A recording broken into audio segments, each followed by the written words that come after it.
बच्चों, आज हम लोग दिल्ली सल्तनत का दो टॉपिक एक साथ पढ़ेंगे। एक पढ़ेंगे सैयद वंश, दूसरा पढ़ेंगे लोदी वंश। क्योंकि ये छोटे टॉपिक थे इसलिए हमने इसको दो चैप्टर को, दो राजवंशों को एक साथ ले लिया। तो जो सैयद राजवंश है इसका जो समय आप देख रहे हैं वो 1414 से लेकर के 1451 है।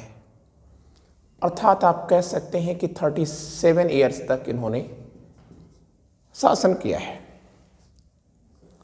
अब हम लोग देखेंगे इनके जो संस्थापक हैं वो कौन है, फाउंडर कौन है इनके। तो आप कहेंगे कि सर वो खिज्र खां हैं, खिज्र खां हैं। अब हम लोग देखते हैं कि जो खिज्र खां हैं इनका समय क्या है।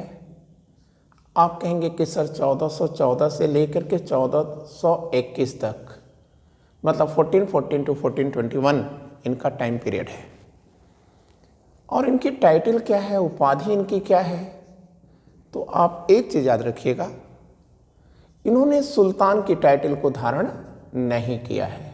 सुल्तान की टाइटल इन्होंने धारण नहीं किया।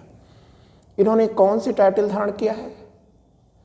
आप कहेंगे कि सर रैयत ए आला की टाइटल को धारण किया। कौन सी टाइटल है, रैयत ए आला की टाइटल को धारण इन्होंने किया है।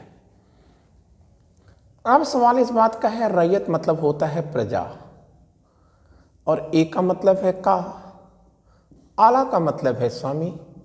तो आखिर इनका स्वामी कौन है, ठीक है, जिसके ये प्रतिनिधि के रूप में यहां शासन कर रहे हैं। तो बच्चों, इनका जो स्वामी है वो है शाहरुख, शाहरुख खां। अब ये शाहरुख खां कौन है। तो आप कहेंगे कि सर ये तैमूर के शहजादे हैं, तैमूर लंग के यह शहजादे हैं या तैमूर लंग के बेटे हैं, ठीक है। अब आखिर तैमूर लंग से इनको इतनी दिलचस्पी क्यों हो गई। तो देखिए, जब तैमूर लंग भारत पर अटैक करने के लिए 1398 में आए थे तो इन्होंने, किसने, खिज्र खां ने तैमूर लंग का हर प्रकार से सहयोग किया था। तो तैमूर लंग जब वापस जाने लगे तो खिज्र खां को उन्होंने लाहौर, मुल्तान और एक स्थान और आता है दीपालपुर, दीपालपुर। तो इन तीन स्थानों की, ठीक है, क्या दे दिया था, इक्तादारी दे दिया था, ठीक है ना। और इसलिए यह तैमूर लंग के अनुग्रहित थे। तो तैमूर लंग के जो बेटे हैं शाहरुख खां, इन्हीं को यह आला मानते हैं, ठीक है। और इन्हीं के प्रतिनिधि के रूप में इन्होंने सल्तनत पर सुल्तान के रूप में शासन किया है। और आप एक बात ये भी याद रखिएगा कि यह नियमित कर, नियमित रूप से, ठीक है, यह कर या राजस्व कर किसको भेजते रहे हैं। तो आप कहेंगे कि सर ट्रांसऑक्शियाना भेजते रहे हैं या समरकंद भेजते रहे हैं, या आप कह सकते हैं कि तैमूर लंग की राजधानी या शाहरुख के को भेजते रहे हैं। एक इसमें और आपसे क्वेश्चन पूछ सकता है, फरिश्ता, फरिश्ता, ये फरिश्ता क्या बोलता है इनके बारे में, खिज्र खां के बारे में। तो आप कहिएगा, फरिश्ता ने कहा है कि खिज्र खां उदार और न्यायप्रिय शासक है, उदार भी हैं और न्यायप्रिय शासक भी हैं। क्लियर बच्चों।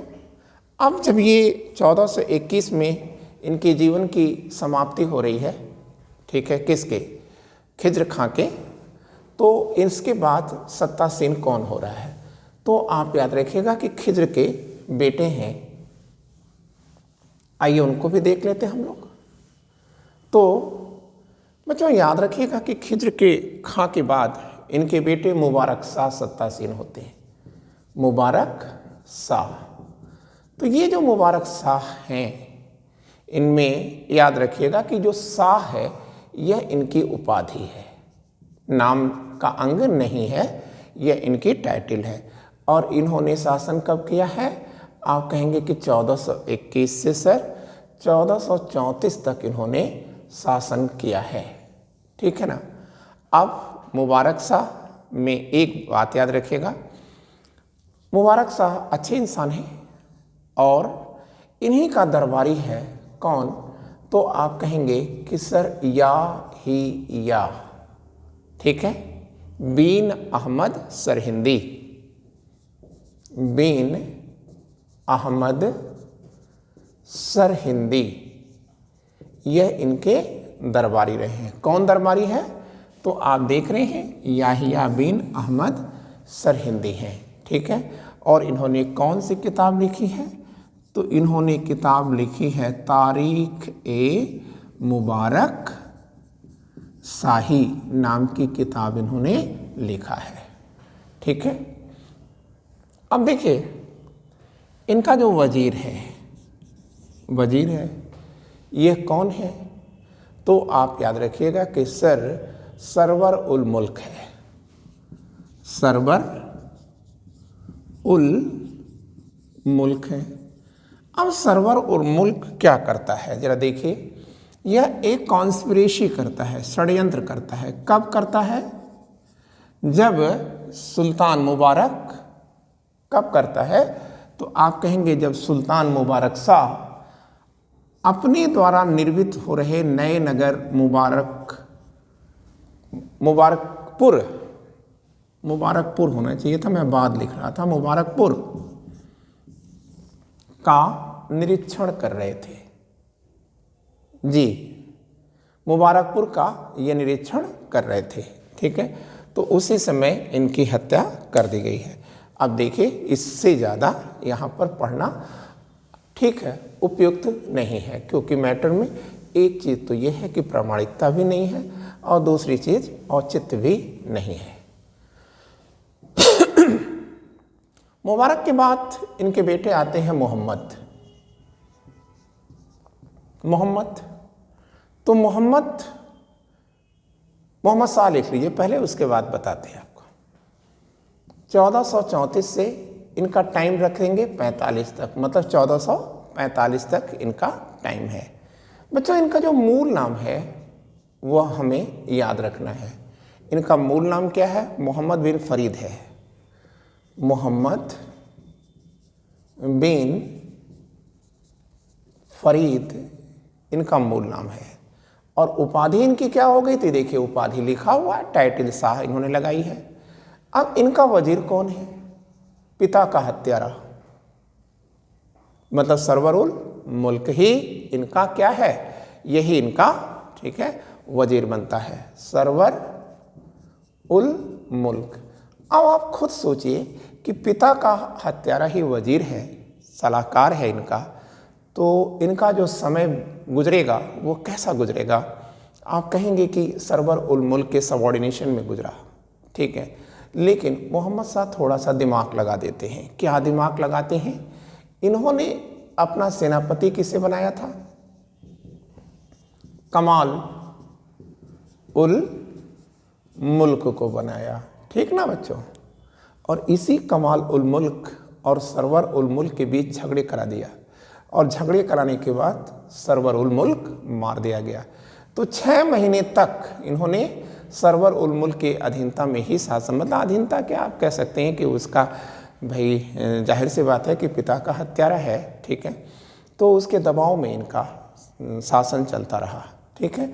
लेकिन अब यह सरवर उल मुल्क से जब मुक्त होते हैं तो कहा जाता है सिर मुड़ाते ही ओले पड़ना। कुछ दिन बाद इनके ऊपर महमूद, ये मालवा का शासक है महमूद, इसका आक्रमण होता है, ठीक है। लेकिन महमूद को पराजित करने के लिए इन्होंने किसी का सहयोग लिया था। किसका सहयोग लिया था? आप कहेंगे मुल्तान के जो इक़्तिदार हैं बहलोल। ये कहाँ के इक़्तिदार हैं? मुल्तान के इक़्तिदार हैं। तो देखिए महमूद मालवा के शासक हैं और यह महमूद और बहलोल का संघर्ष होता है। अरे सॉरी, महमूद जो है मोहम्मद शाह पर आक्रमण करता है। तो सुल्तान मोहम्मद शाह करते क्या हैं कि बहलोल का सहयोग लेते हैं और महमूद हारता है और वापस चला जाता है। तो बहलोल ने तो अच्छा काम किया ना। तो सुल्तान बहलोल से अनुग्रहित हैं और इन्होंने बहलोल को खान ए खाना की टाइटल से विभूषित किया था। ठीक है बच्चों। और अब 1445 में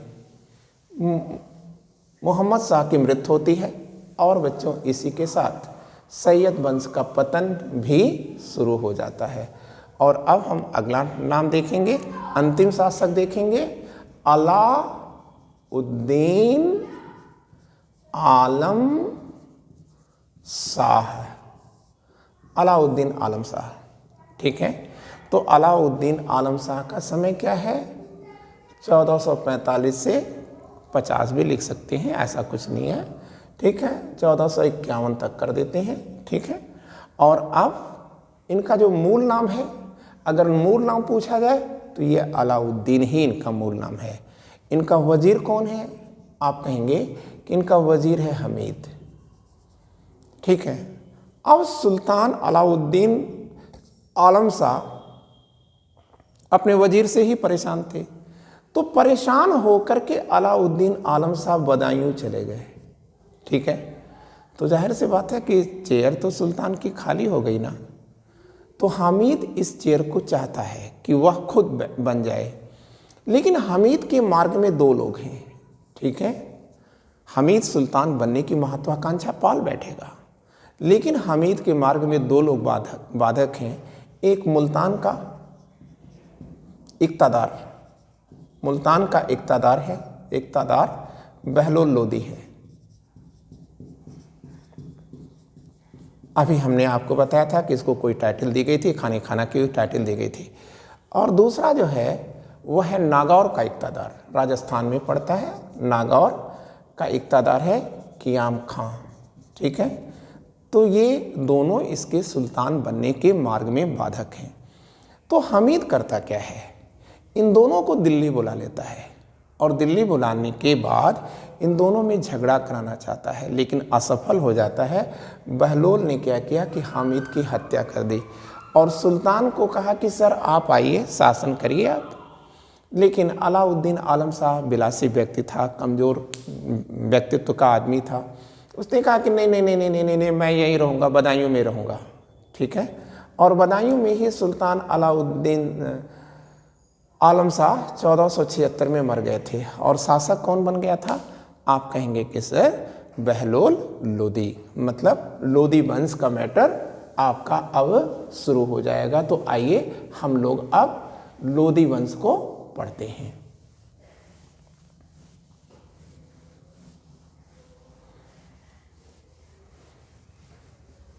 तो बच्चों पहली बात आप याद रखिएगा लोदियों के बारे में। ठीक है। लोदी वंश को हम लोग देखिए शुरू कर रहे हैं।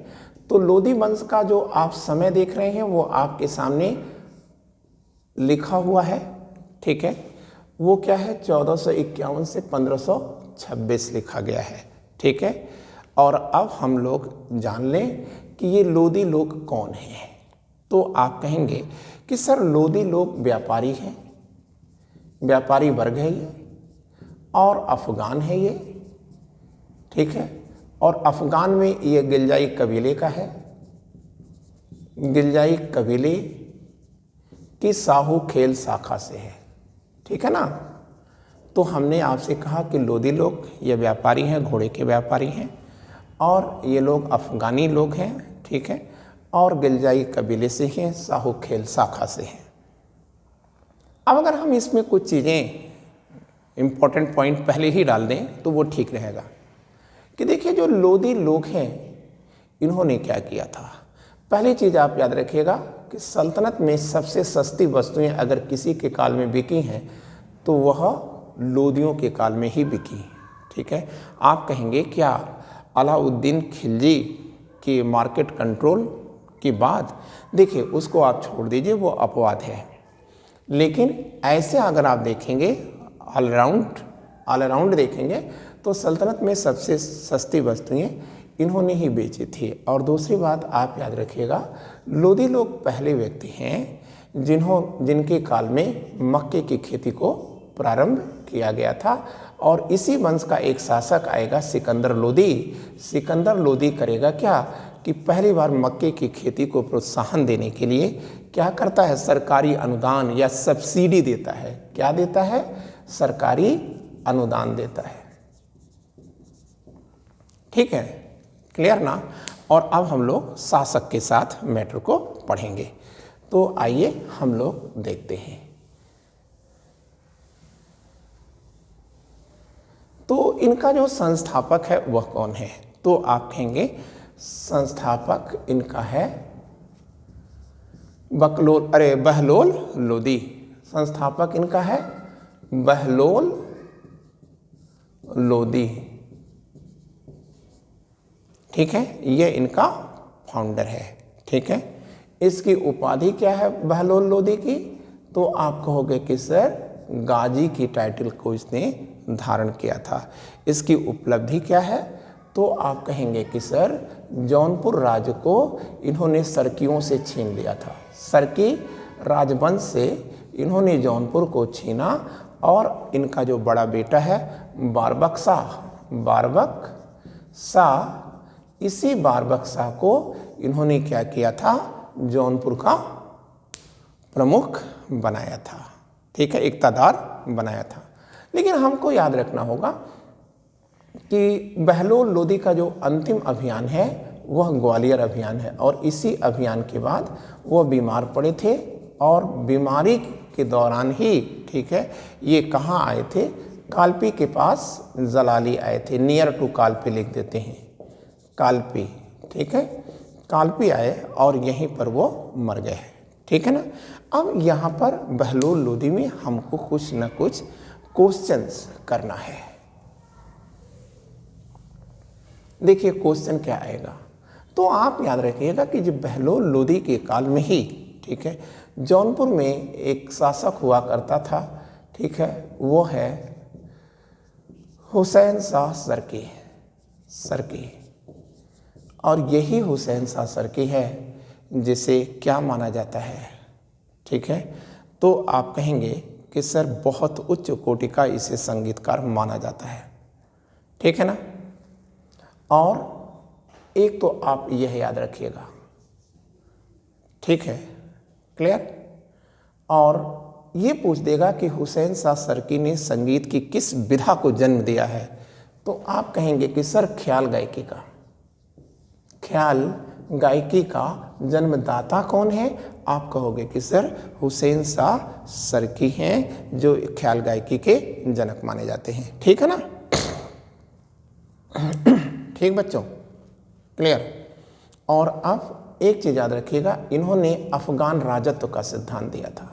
किसने? बहलोल लोदी ने अफगान राजत्व। ये क्या है? अफगान राजत्व क्या है? तो आप याद रखिएगा अफगान राजत्व में, ठीक है, राजत्व का सिद्धांत दिया। पहले तो आप ये चीज़ नोट रखिए। ठीक है, फिर हम और आसान कर देते हैं। और इन्होंने जो सरदार थे, इनके यहाँ के शासनकाल में जो सरदार थे, उनको ये मसनद-ए-आली कहते थे। मसनद-ए-आली कहते थे। ठीक है बच्चों, क्या कहते थे? मसनद-ए-आली। तो आली कौन है? अल्लाह है। ए का मतलब क्या है? का है। मसनद का मतलब प्रतिनिधि है। तो इन्होंने क्या किया कि जो इनके अधिकारी हैं, सरदार हैं, उनको ये अल्लाह का प्रतिनिधि कहते हैं। ठीक है, और उनके साथ ये समता का व्यवहार करते हैं। लेकिन आप याद रखिएगा, समता का व्यवहार करते हैं और उनके आने पर ये खड़े भी होते हैं। और जब तक वो खड़े रहते हैं ये खड़े भी रहते हैं। और इन्होंने चेयर से नहीं, आप कहेंगे सर इन्होंने गसे पर, गसा मतलब दरी पर, कारपेट पर, ठीक है, बैठ करके मसनद, गसा और मसनद मतलब एक तकिया, बड़ी सी तकिया, मतलब ज़मीन पर कारपेट पर बैठ करके तकिया लगा करके इन्होंने अमीरों को शासन का निर्देश दिया है। और एक चीज़ और आप याद रखिएगा, इन्होंने एक सिक्का चलाया था और उस सिक्के का नाम है बहलोली सिक्का। और बहलोली सिक्का इन्होंने कहाँ से जारी किया था पहली बार? आप कहेंगे कि सर ये जौनपुर की टकसाल से जारी किया था। और इसी सिक्के पर क्या लिखा है, बहलोली सिक्के पर क्या लिखा है? हज़रत ए जौनपुर लिखा है, हज़रत ए जौनपुर यह शब्द लिखा गया है। हज़रत का मतलब क्या होता है? पवित्र। पवित्र जौनपुर किस सुल्तान के सिक्कों पर है? तो आप कहोगे कि सर वह तो बहलोल के सिक्कों पर है। और अब क्या करना है आपको? इनको मार देते हैं अब, ठीक है, बहलोल लोदी को हटा देते हैं और इनके स्थान पर लाते हैं सिकंदर लोदी को, ठीक है। सिकंदर लोदी कौन है ये सिकंदर लोदी? आप कहेंगे बहलोल की एक हिंदू, बहलोल लोदी की एक पत्नी है जुबैंद, और जुबैंद क्या है? हिंदू सोनार है, सोनार लड़की है, ठीक है। और इसी से निजाम नाम के एक बच्चे का जन्म हुआ था। इसी निजाम को इसके पिता बहलोल लोदी ने अपना वारिस घोषित किया था। और यही निजाम बड़ा होकर के किस नाम से जाना जाएगा? सिकंदर लोदी के नाम से जाना जाएगा, ठीक है ना। तो इसका मूल नाम क्या हुआ? निजाम हुआ। किसकी संतान है? बहलोल की। इसकी माँ कौन है? हिंदू। तो जाहिर सी बात है ये कट्टर होगा, ठीक है। कट्टर क्यों होगा? क्योंकि इसे सिद्ध करना है कि वो मुसलमान है, ठीक है। देखिए जो ये नवजात मुसलमान आएंगे ना, जितने भी नवजात मुसलमान आते थे ये बहुत ही कट्टर होते थे, क्योंकि इनको सिद्ध करना पड़ता था कि वह मुसलमान हैं, ठीक है। अब सिकंदर लोदी, ठीक है, कि कट्टरता को हम देखेंगे कि इसने जो है हिंदुओं की जो थानेश्वर में जो नहाने वहाने का स्थान है, ठीक है, उस स्थान पर इसने मुंडन भी रुकवा दिया था, ठीक है ना। और इसने, आप याद रखिएगा कि ये इतना बड़ा कट्टर आदमी था कि जो नागरकोट है ना, नागरकोट, और नागरकोट में ज्वाला देवी मंदिर है ना, तो ये जो ज्वाला देवी मंदिर है इसमें ज्वाला देवी की मूर्ति को तुड़वा देता है, उसको पीस में करा लेता है, और उसी ज्वाला देवी मंदिर की जो पीस हैं, ठीक है, मूर्ति की जो पीस हैं, उसी से वो गोश्त तौलवाता था, ठीक है। तो आपने ये चीज़ देखा। खैर कट्टरता इसकी केवल हिंदुओं के प्रति ही नहीं है, आप ये तो और भी क्षेत्रों में है। तो आप याद रखिएगा इसने एक काम और किया था कि ताजिया, सिया लोग निकालते हैं ताजिया, तो ताजिया निकालने पर इसने प्रतिबंध लगा दिया था।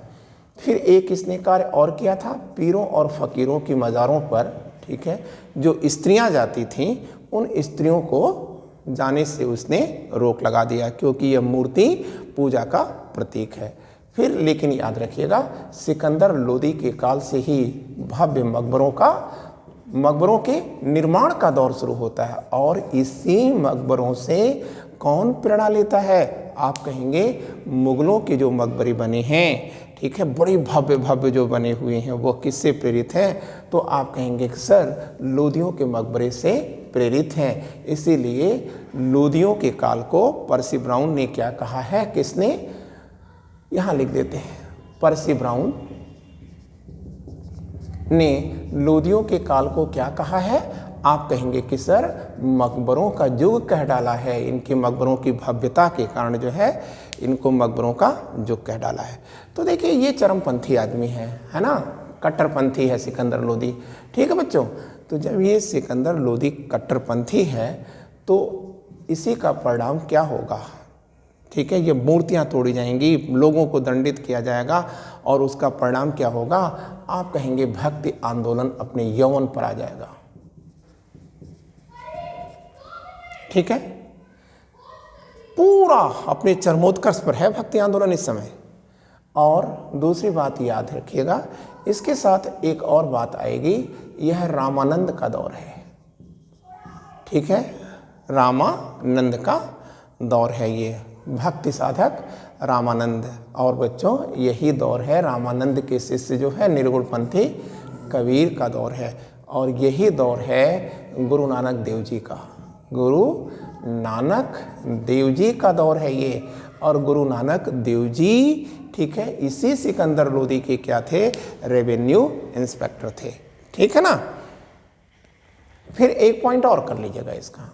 1505 में इस बंदे ने आगरा की स्थापना किया था और आगरा, ठीक है, यहीं से इसकी राजधानी बन जाती है। कालांतर में मुगल भी आगरा से ही शासन करेंगे। तो मतलब आप देख रहे हैं अब तक दिल्ली राजधानी थी, लेकिन आज कहाँ राजधानी हो रही है? आगरा राजधानी बन जाएगी। आगरा का संस्थापक कौन है? सिकंदर लोदी है। और इसी के साथ एक और याद रखिएगा, इसने माप के लिए गज ए सिकंदरी का विकास किया था। किसका विकास किया था? आप कहेंगे कि सर गज ए सिकंदरी का विकास इन्होंने किया था। ठीक है।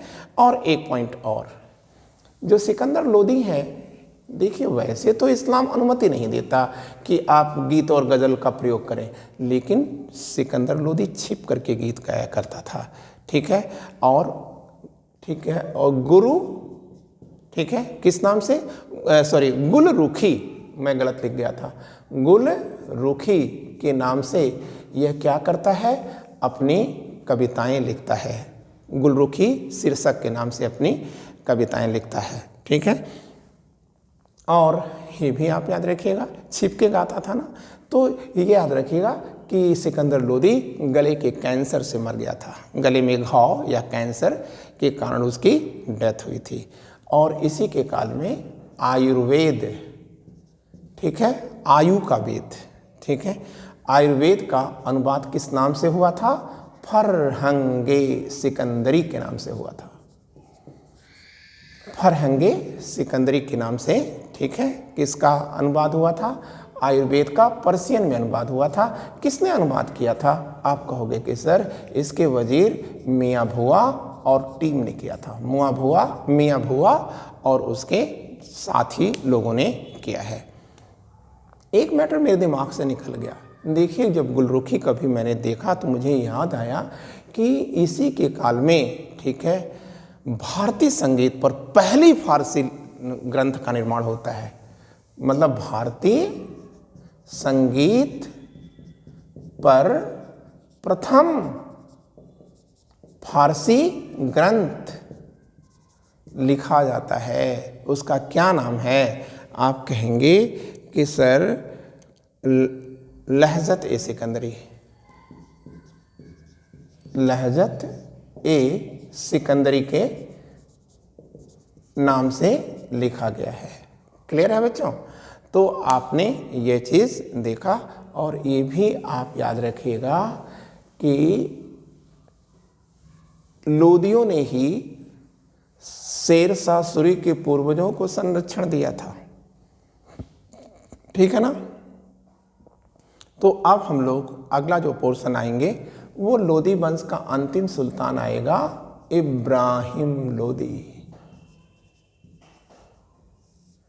इब्राहिम लोदी, ठीक है ना? क्लियर? तो आप याद रखिएगा इब्राहिम लोदी का समय क्या होगा। तो बच्चों, अच्छा, हमने सिकंदर लोदी का समय आपको नहीं बताया था। तो सिकंदर लोदी का जो समय है बच्चों, वो है सिकंदर लोदी का समय 1489, ठीक है, से लेकर कहाँ है? 1517 है। तो आप ये भी देख लीजिएगा, सिकंदर लोदी के काल में ही वास्को डी गामा उतर जाता है। कहाँ उतरता है? ठीक है, कालीकट की बंदरगाह पर। ठीक है, सिकंदर लोदी के काल में ही वास्को डी गामा आ रहा है,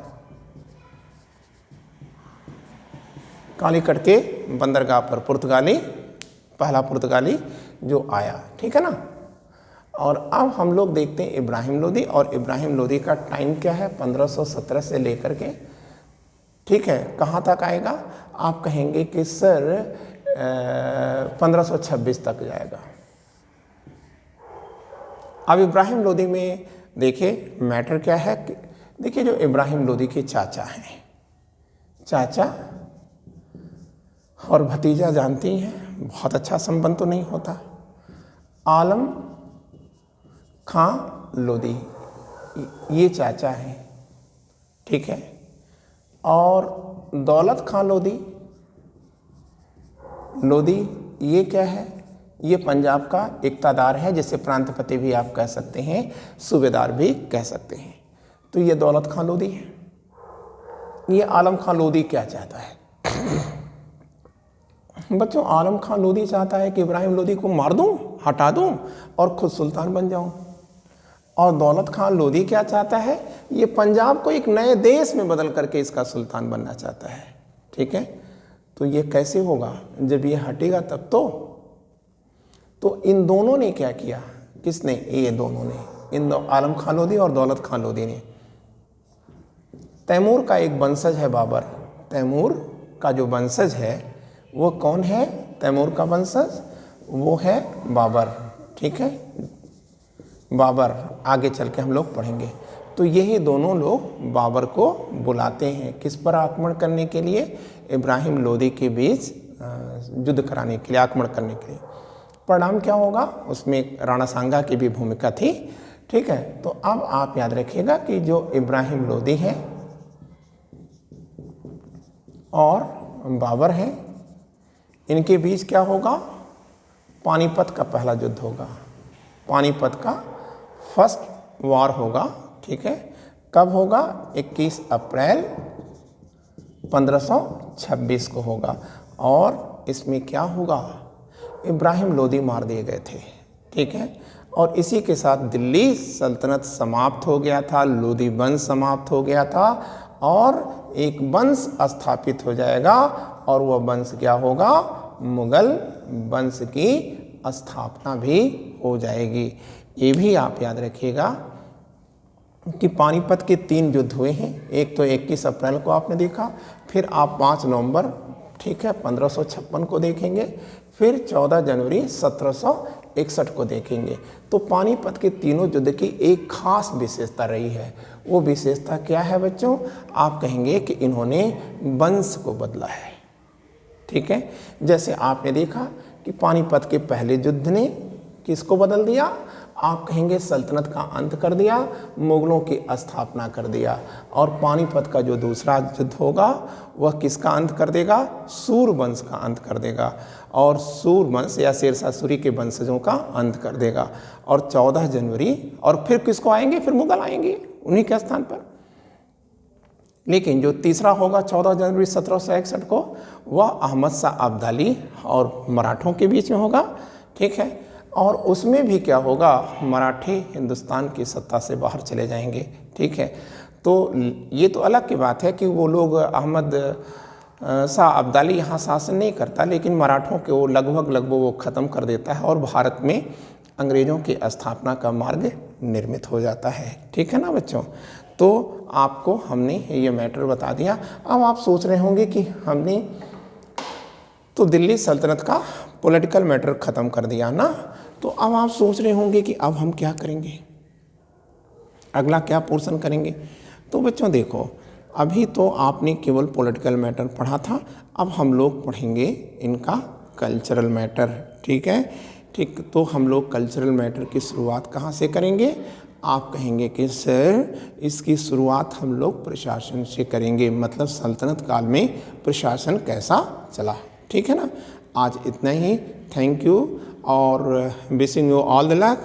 और चूँकि यह संयोग की बात है कि आज हम लोग, ठीक है, जब ये अध्ययन कर रहे हैं तो 26 जनवरी है, आप सभी को, ठीक है, 26 जनवरी की मेरी शुभकामनाएं। Thank you.